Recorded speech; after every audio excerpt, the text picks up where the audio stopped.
नमस्कार दोस्तों, divinity at its peak में आपका स्वागत है।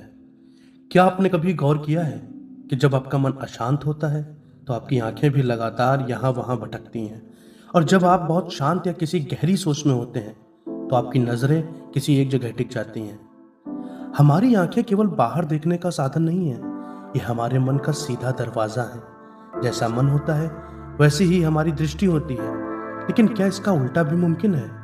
क्या हम अपनी आंखों की मदद से अपने भागते हुए मन को पूरी तरह वश में कर सकते हैं? आज विज्ञान भैरव तंत्र की 31वीं गुप्त विधि में भगवान शिव हमें एक ऐसा अद्भुत विज्ञान सिखा रहे हैं जो आपकी बिखरी हुई मानसिक ऊर्जा को एक बिंदु पर लाकर खड़ा कर देगा। ओशो इस विधि को मन को तुरंत शांत करने का परम अस्त्र कहते हैं। चलिए इस विधि के गहरे रहस्यों को जानते हैं। भगवान शिव इस 31वीं विधि में कहते हैं, अपनी दृष्टि को किसी एक स्थान पर स्थिर कर लो, बिना पलक झपकाए।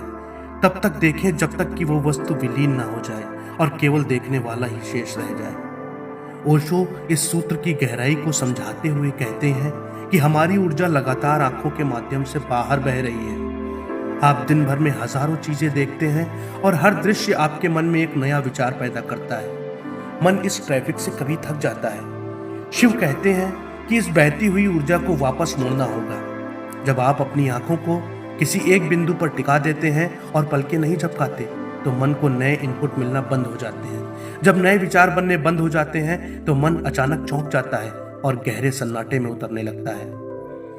आइए जानते हैं इस विधि का सही और सुरक्षित अभ्यास आपको कैसे करना है। इसे ध्यान की भाषा में त्राटक का मूल रूप भी कहा जाता है। एक शांत कमरे में बैठ जाएं, अपनी रीढ़ की हड्डी को सीधा रखें, अपने ठीक सामने अपनी आंखों के समानांतर पर लगभग 2 फीट की दूरी पर दीवार पर एक छोटा सा काला बिंदु बना लें या फिर एक घी का दीपक जलाकर रख लें। अब अपनी आंखें कोमलता से खोलें और इस बिंदु या दीपक की लौ को देखना शुरू करें। पलकें झपकाने की कोशिश ना करें, लेकिन आंखों पर बहुत ज्यादा दबाव भी मत डालिए, बस सहजता से देखते रहें। शुरुआत में आंखों से पानी आ सकता है, ये बिल्कुल सामान्य है। अगर पानी आए तो आंखें बंद कर लें, लेकिन जब तक खुली हैं पूरा ध्यान उस बिंदु पर रखें।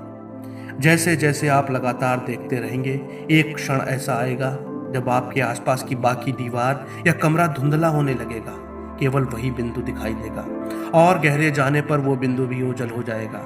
ओशो कहते हैं, जैसे ही वो बाहरी बिंदु गायब होता है, आपकी दृष्टि सीधे आपके भीतर मुड़ जाती है। आप अचानक शून्य का अनुभव करते हैं। दोस्तों, जब आप इस 31वीं विधि का नियमित अभ्यास करते हैं तो आपके भीतर का थर्ड आई यानी आज्ञा चक्र सक्रिय होने लगता है। आपकी एकाग्रता की शक्ति इतनी तीव्र हो जाती है कि आप जो भी काम करते हैं उसमें आपका प्रदर्शन कई गुना बढ़ जाता है। लेकिन इसका सबसे बड़ा आध्यात्मिक लाभ ये है कि ये आपके भीतर के आंतरिक द्वंद्व को समाप्त कर देती है। जो मन 24 घंटे भूतकाल और भविष्य काल में भागता रहता था, वो इस अभ्यास के बाद वर्तमान के एक छोटे से बिंदु पर ठहर जाता है। आपके चेहरे पर एक दिव्य शांति और आंखों में एक विशेष सम्मोहन लाने लगता है। मित्रों, शिव की ये 31वीं विधि एकाग्रता और आत्मज्ञान की एक अचूक चाबी है। शुरुआत में इसे केवल 2 से 30 मिनट के लिए करें और धीरे धीरे समय बढ़ाएं।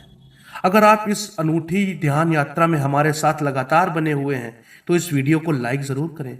आपके अपने 1296 सब्सक्राइबर के इस परिवार को और आगे बढ़ाने के लिए चैनल को सब्सक्राइब करना ना भूलें।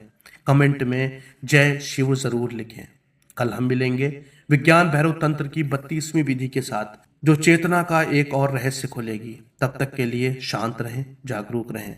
धन्यवाद।